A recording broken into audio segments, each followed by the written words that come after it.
हमारे latest updates पाने के लिए चैनल को सब्सक्राइब करें और बेल आइकन को दबाना बिल्कुल ना भूलें ताकि हमारे सभी नोटिफिकेशंस आपको सबसे पहले मिलें। Digimentor Education is India's best platform to prepare for GATE, NTA, UGC, NET and PGT Computer Science। ज्यादा जानकारी के लिए हमारी वेबसाइट www.digimentor.com पर विजिट करें। अगला जो हमारा जैसे मेजरमेंट है वो है हमारा rate of growth of a function. तो हमें समझना है पहले कि rate of growth of a function actual में होता क्या है और उससे क्या फ़र्क पड़ता है। ठीक है, एक सिंपल सा आपको एक मैं एग्जांपल यहाँ पर लेता हूँ। जैसे कि मैंने बोला फिबोनाची सीरीज़ यानी कि फिबोनाची ऑफ अ नंबर। ठीक है, अब जो फिबोनाची सीरीज़ है होता क्या है पहले तो ये समझो और फिर समझो कि इसके प्रोग्राम्स क्या क्या पॉसिबल है। अगर आपके पास कुछ नंबर्स हैं, ठीक है, जैसे कि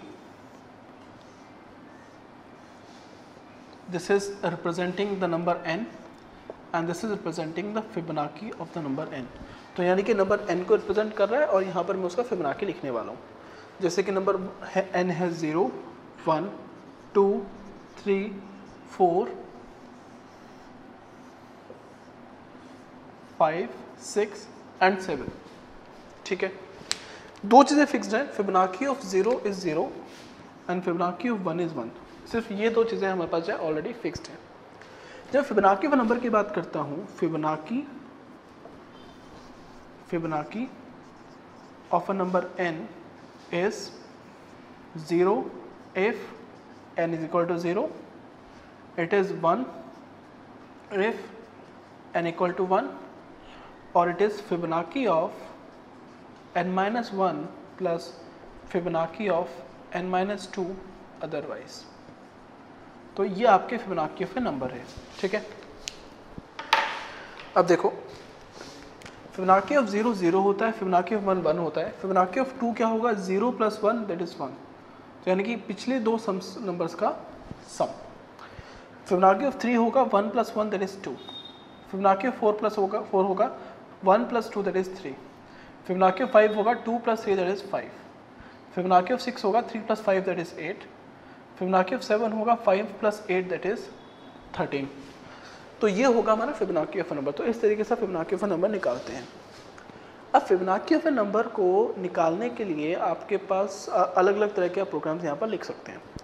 जैसे कि एक सिंपल सा प्रोग्राम मैं लिखूंगा रिकर्सिव फंक्शन। तो दो प्रोग्राम लिखूंगा यहाँ पर, एक रिकर्सिव दूसरा होगा नॉन रिकर्सिव।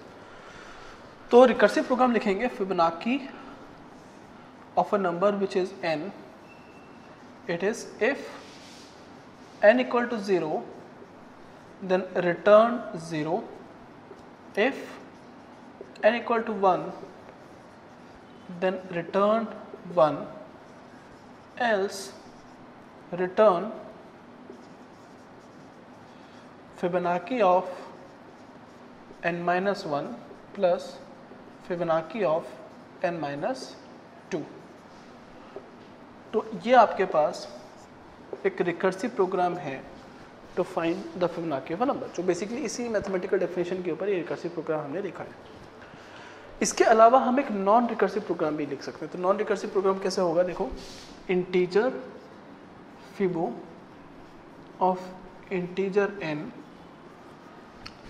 हम लेंगे integer previous which is 0, next which is 1, or make it integer current which is 1, and then we'll take next and I। तो अपने वेरिएबल लिए integer previous, current, next and I. अब हमें जिस भी नंबर का फिबोनाची निकालना है, हम देखो हमने क्या किया कि इस वैल्यू को हमने मान लिया प्रीवियस, यानी कि प्रीवियस का फिबोनाची कितना होता है हमारे पास 0। इस वैल्यू के लिए हमने बना दिया 1 यानी करंट फिबोनाची हो गया हमारे पास 1। अब हमें कोई भी नंबर का फिबोनाची चाहिए, लेटर से वो नंबर 1 का फिबोनाची चाहिए, नंबर 2 का फिबोनाची चाहिए, तो हम 0 प्लस 1 के फिबोनाची को ऐड कर देंगे। तो 0 प्लस 1 1 आएगा। नंबर 3 का फिबोनाची के लिए 1 प्लस 1 2 आएगा, इस तरीके से। तो हम क्या बोलेंगे यहाँ पर हम एक फॉर लूप लिखेंगे, for i is equal to 2, i less than equal to n, I plus plus, यानी कि 2 से बड़ा अगर लेटर से हमें फिबोनाची ऑफ 6 चाहिए तो यहाँ पर n की वैल्यू हो जाएगी 6। तो हम लेंगे i को यहाँ से कैलकुलेट करते जाएंगे आगे तक, ठीक है। तो हम बोलेंगे i equal to 2, i less than equal to n, i plus plus, current make it next is equal to previous plus current, and then previous is equal to current, and then current equal to next, like this. In the last we are going to return next. तो जो next है वो Fibonacci of this number को store करेगा। I hope आपको ये programme समझ में आया होगा। मैं फिर भी बता देता हूँ। हमने इमेजिन किया कि ये है हमारे पास previous, that is 0 is previous, और ये आपके पास करंट। फिबोनाची ऑफ 2 क्या होगा, that is next is previous plus current, यानी कि 1 प्लस 0 इज 1। फिर हम इन करंट और प्रीवियस दोनों को चेंज करेंगे। अब नेक्स्ट टाइम ये हो जाएगा कि ये हमारा हो जाएगा प्रीवियस और ये हो जाएगा हमारा करंट, क्योंकि यहाँ पर हर बार कैलकुलेट करने के बाद हम दोनों को चेंज कर रहे हैं। नेक्स्ट टाइम हम 1 प्लस 1 यानी कि 2 को निकालेंगे, हमारा नेक्स्ट हो जाएगा। फिर नेक्स्ट टाइम दोबारा से अब ये हो जाएगा प्रीवियस, ये हो जाएगा करंट, और फिर हम नेक्स्ट को निकालेंगे एंड सो ऑन। तो इस तरीके से हम आगे बढ़ते चले जाएंगे इस प्रोग्राम की हेल्प से। ये प्रोग्राम आपका एक नॉन रिकर्सिव फंक्शन है और ये प्रोग्राम आपका एक रिकर्सिव फंक्शन है। अब ध्यान दो, अगर मुझे फिबोनाची 5 को निकालना है तो यहाँ पर कितनी स्टेटमेंट्स एग्जीक्यूट होंगी। n की वैल्यू अगर 5 है, इफ़ n जो है वो 5 है तो कितनी होगी। तो पहले ध्यान दो कि यहाँ पर टोटल कितने स्टेटमेंट्स हैं। अब देखो जो स्टेटमेंट्स है ना वो काफ़ी सब्जेक्टिव भी हो सकती है, बट इतना इमेजिन करो लेटर से कि ये हमारे पास एक स्टेटमेंट है। मैं सिंप्लिसिटी पर्पज़ के लिए इसको पूरे को एक ही स्टेटमेंट एज्यूम कर रहा हूँ। तो ये हमारे पास एक स्टेटमेंट है, दिस इज़ 1, ठीक है। तो ये हमेशा जब भी आपके पास n के कुछ भी वैल्यू हो, चाहे वो 1000 हो, 1 लाख हो, 10 हो, 5 हो, 6 हो, 8 हो, कुछ भी वैल्यू है, ये वाली स्टेटमेंट सिर्फ एक बार एग्जीक्यूट होगी, ठीक है।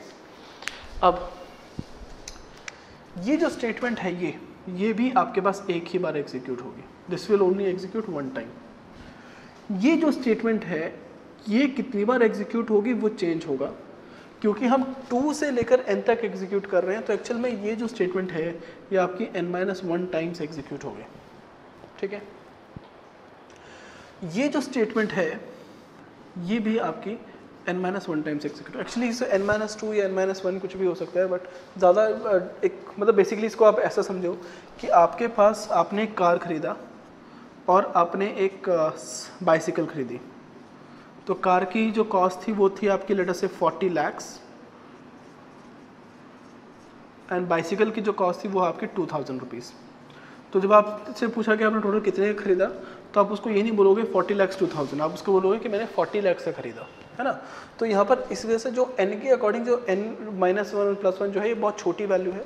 तो अगर प्लस माइनस की थोड़ी सी मिस्टेक भी हो जाए तो आप इग्नोर कर सकते हैं, बट यहाँ पर n-1 में ले रहा हूँ, इसको आप चाहे हो तो n-2 भी इमेजिन कर सकते हैं, तो उससे ज़्यादा डिफरेंसेस क्रिएट नहीं होंगे, ठीक है। तो n-1 भी ले सकते हैं, n-2 भी ले सकते हैं, जिस स्टूडेंट्स को कन्फ्यूजन है।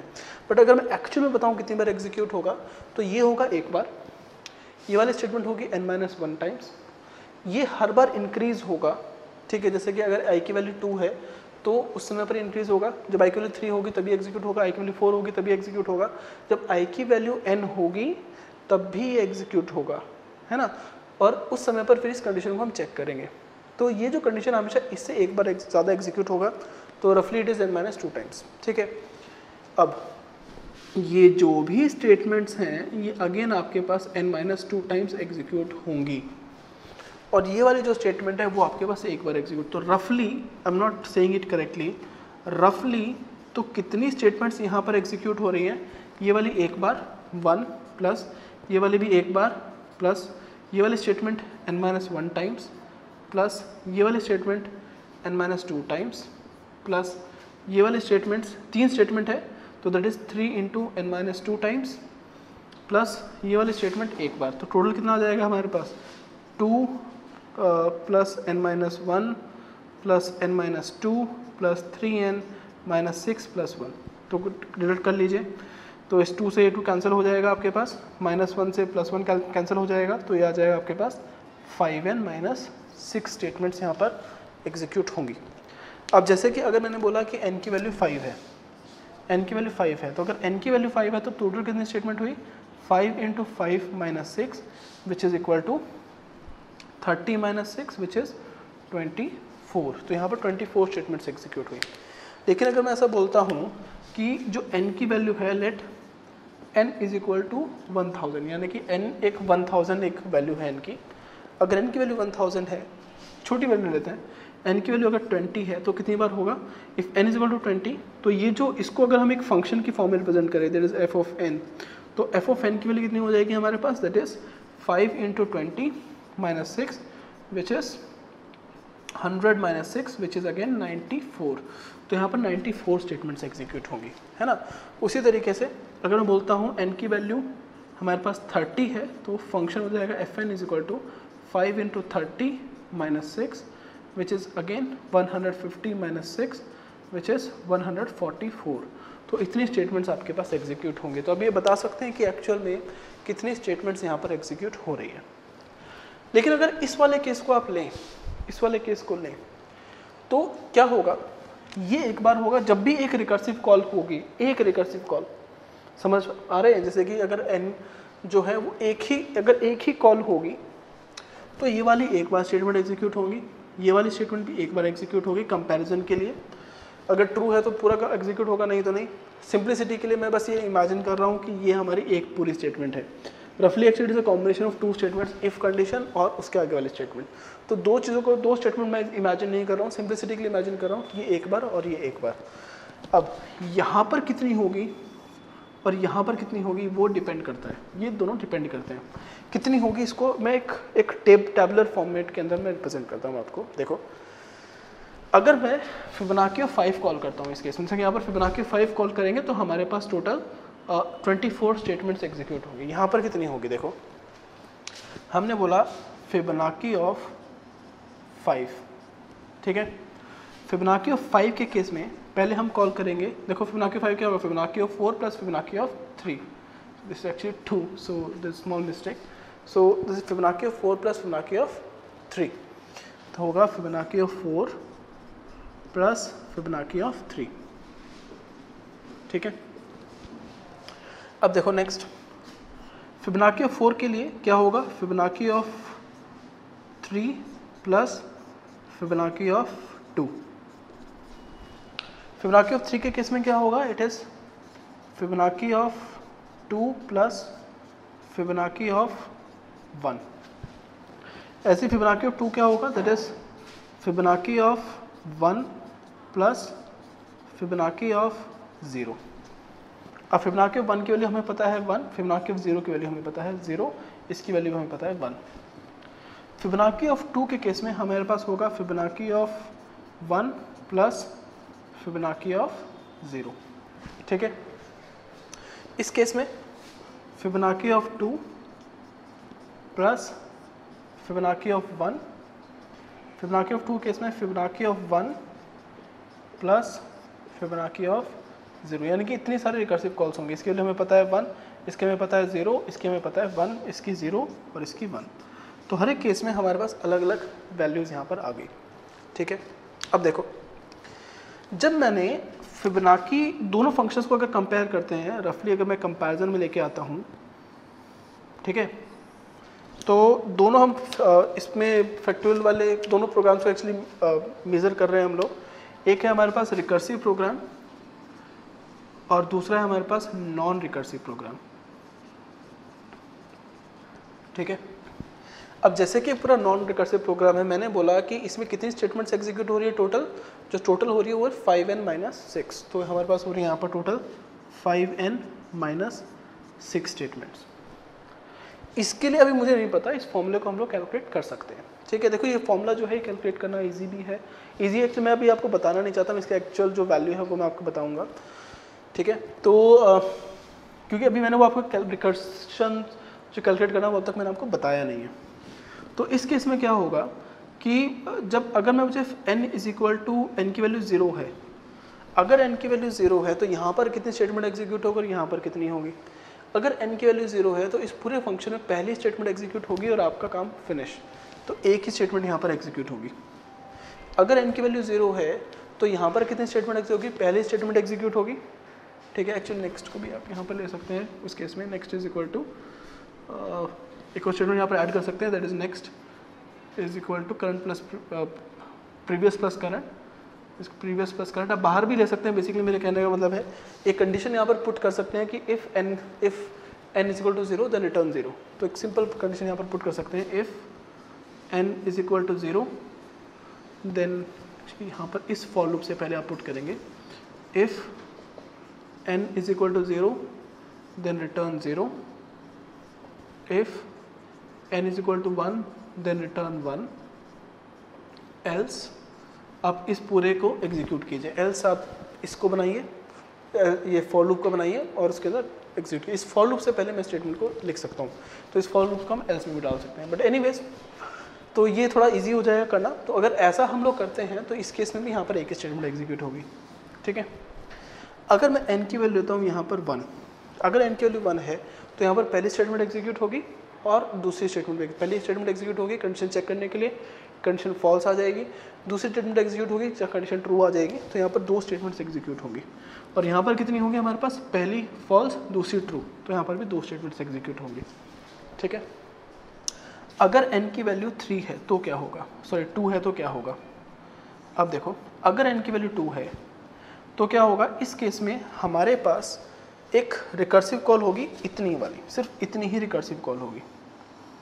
इस केस में हमारे पास इतनी रिकर्सिव कॉल्स होंगी, ठीक है। n की वैल्यू 2 है उस केस में, तो ये कितनी रिकर्सिव कॉल्स है हमारे पास, सिंपल आप इसको चेक कर सकते हो कि फिबोनाची ऑफ 2 के केस में यहाँ पर हमारे पास स्टेटमेंट नंबर 1 और 2 दोनों एग्जीक्यूट होंगी, यहाँ पर हमारे पास स्टेटमेंट नंबर 2 एग्जीक्यूट होंगी, 1 एग्जीक्यूट होंगी, 2 एग्जीक्यूट होगी और यहाँ पर स्टेटमेंट नंबर 1 एग्जीक्यूट होगी। तो रफली आप कह सकते हो, देखो मैं एक कॉन्सेप्ट समझाने की कोशिश कर रहा हूँ, कॉन्सेप्ट समझाने की कोशिश कर रहा हूँ। अगर यहाँ पर आपको थोड़ा सा, काफ़ी बच्चे कमेंट कर सकते हैं जिसको टॉपिक पता है कि मे बी कुछ अलग है पढ़ा रहा हूँ मैं, बट जिन बच्चों को नहीं पता उनके लिए ऐसा है कि मैं कॉन्सेप्ट समझाने की कोशिश कर रहा हूँ।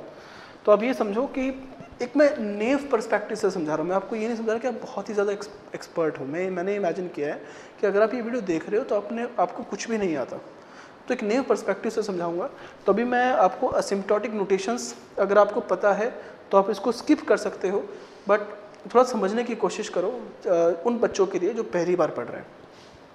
तो एक ऐसे पर्सपेक्टिव समझाने की कोशिश कर रहा हूँ कि उनको समझ में आए कि एक्चुअली में हो क्या रहा है, हम करते क्यों हैं, ठीक है। तो अगर n की वैल्यू हमारे पास 2 है तो इसमें हमारे पास 3 फंक्शन कॉल्स होंगी एक्चुअली। पहली फिबो 2 की फंक्शन कॉल, फिर फिबो 1 की फंक्शन कॉल और फिर फिबो 0 की फंक्शन कॉल। फिबो 2 की फंक्शन कॉल में स्टेटमेंट नंबर 1 और 2 दोनों फेल होंगी, तो ये दो स्टेटमेंट तो स्टेटमेंट नंबर 1 और 2 की एग्जीक्यूट होगी।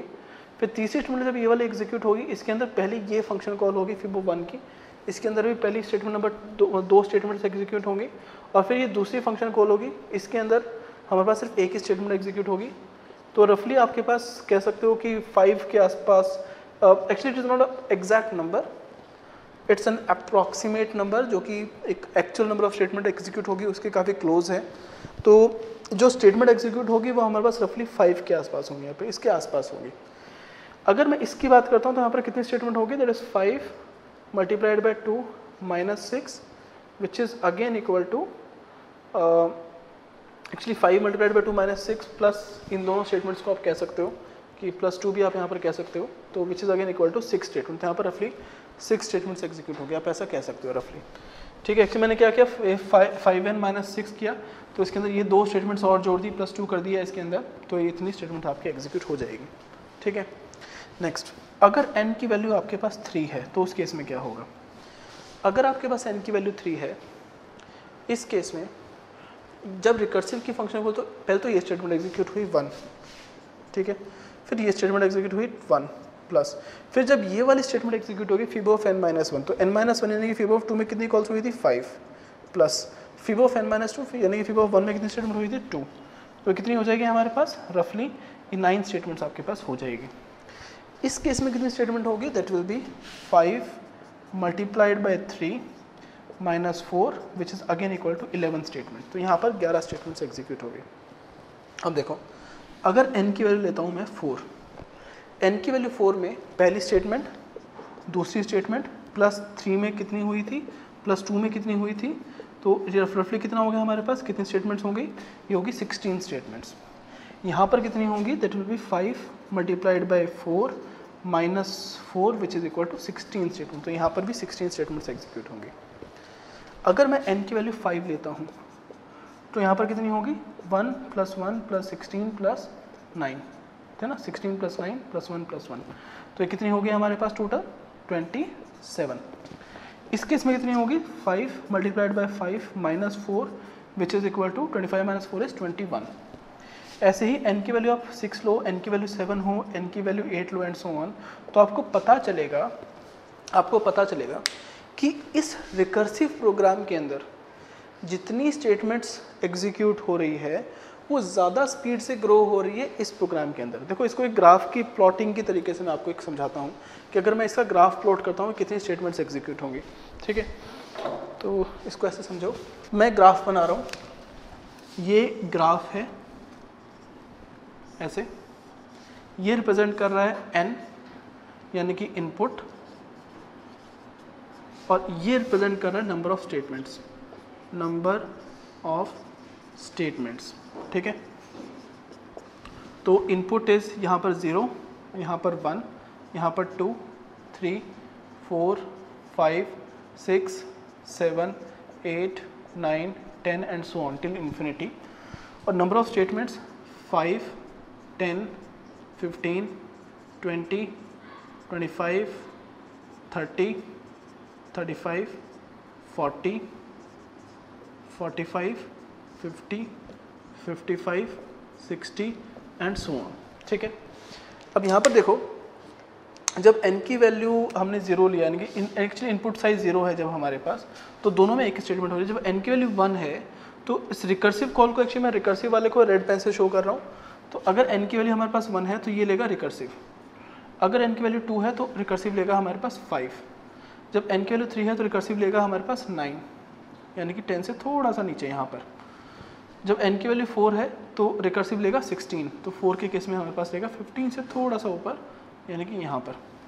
जब n की वैल्यू 5 है तो रिकर्सिव प्रोग्राम लेगा 27, तो यहाँ पर लेगा हमारे पास 27, यानी कि यहाँ पर कहीं पर आएगा हमारे पास 27, ठीक है।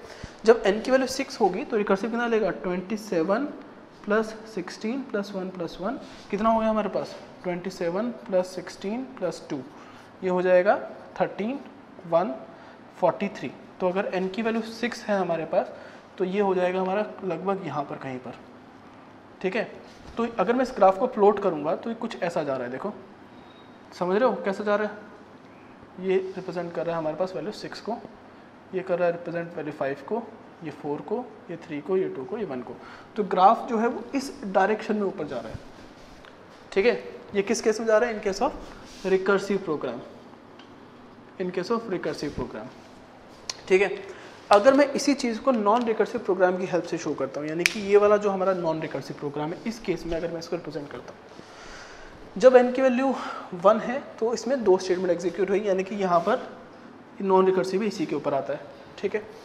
जब n की वैल्यू 2 है तो यहाँ पर 6 हो रही है, तो n की वैल्यू n की वैल्यू 1 में यहाँ पर है, 2 पे यहाँ पर 6 हो रही है, तो थोड़ा सा डिफरेंस है प्रीवियस केस से। प्रीवियस केस में हमारे पास यहाँ पर था 5 के आसपास, और अब जो केस बना है वो हमारे पास 6 के आसपास पहुँच गया यहाँ पर कहीं पर, ठीक है, 5 से यानी कि थोड़ा सा 5 से ऊपर, ठीक है। जब n की वैल्यू हमारे पास 3 हुई तो यहाँ पर हुई 11 स्टेटमेंट्स, तो n की वैल्यू 3 हुई तो यहाँ पर हुई 11 स्टेटमेंट, जो कि यहाँ से थोड़ा सा ऊपर है, 10 से थोड़ा सा ऊपर, यानी कि उस वाले ग्राफ से ऊपर, ठीक है। जब n की वैल्यू 4 हुई तो दोनों में 16 स्टेटमेंट, तो n की वैल्यू 4 तो यहाँ पर भी 16 स्टेटमेंट। जब n की वैल्यू 5 हुई तो वहाँ हुई 21 स्टेटमेंट्स, तो 5 के केस में हमारे पास 21 स्टेटमेंट्स, यानी कि यहाँ पर कहीं पर, यहाँ पर 5 के केस में। जब n की वैल्यू हमारे पास 6 होंगी तो यहाँ पर कितनी होगी, that is 5 × 6 - 4 which is equal to 26। तो n की वैल्यू अगर 6 है तो वहाँ पर वैल्यू आएगी हमारे पास लगभग कुछ 26 आसपास इसके। जब आप उसको प्लॉट करेंगे ग्राफ के फॉर्म में तो ये कैसे जाएगा, ऐसे ये जा रहा है हमारे पास नॉन रिकर्सिव प्रोग्राम, ठीक है।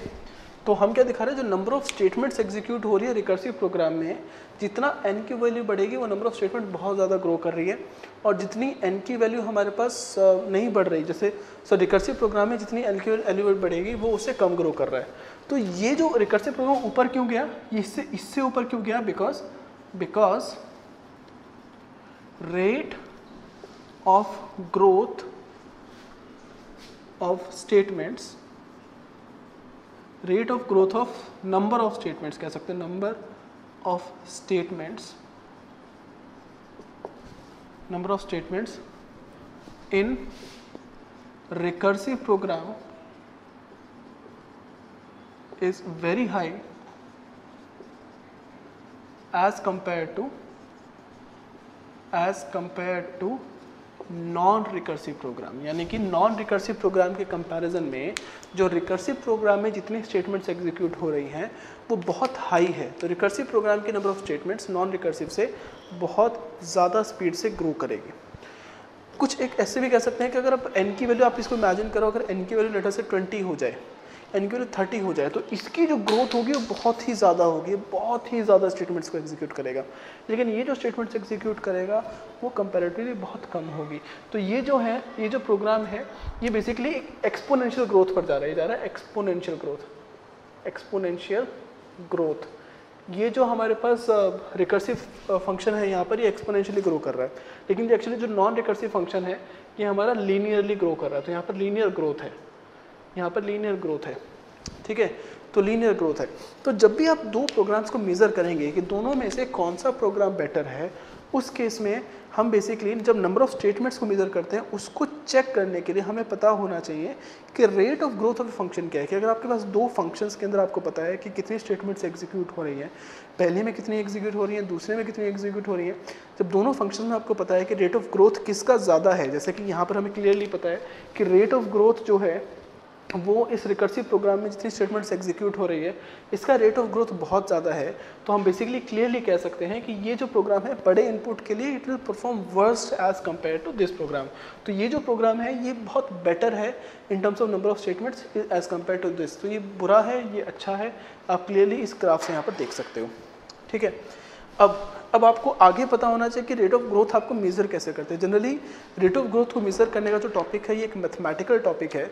इस मैथमेटिकल टॉपिक को अगर आप समझ जाएंगे तो आपकी सारी परेशानियाँ, दिक्कतें, आपत्ति विपत्ति सब दूर हो जाएंगी, ठीक है। तो अभी मैं इसको रब करता हूँ, फिर मैं आपको समझाता हूँ कि रेट ऑफ ग्रोथ कैसे मेज़र करते हैं। मैथमेटिक्स में अगर आप एक बुक उठाएंगे Kenneth H Rosen which is discrete mathematics book, आप कोई भी डिस्क्रीट मैथमेटिक्स बुक उठा लीजिए, उसमें आपको चैप्टर मिल जाएगा rate of growth of function, जिसको हम एसिम्प्टोटिक नोटेशन से डिनोट करते हैं। तो वहाँ से उस चैप्टर को आप पढ़ो और दोबारा से वापस आओ तो यहाँ पर समझ जाएंगे। लेकिन अब मैं अभी इसको रब करके आपको बताता हूँ कि rate of growth of function को आप कैसे मेज़र करते हैं और कौन से हमारे पास नोटेशंस है rate of growth of function को मेज़र करने के लिए, ठीक है। मैं इसको रब करता हूँ, फिर मैं आपके पास वापस आता हूँ।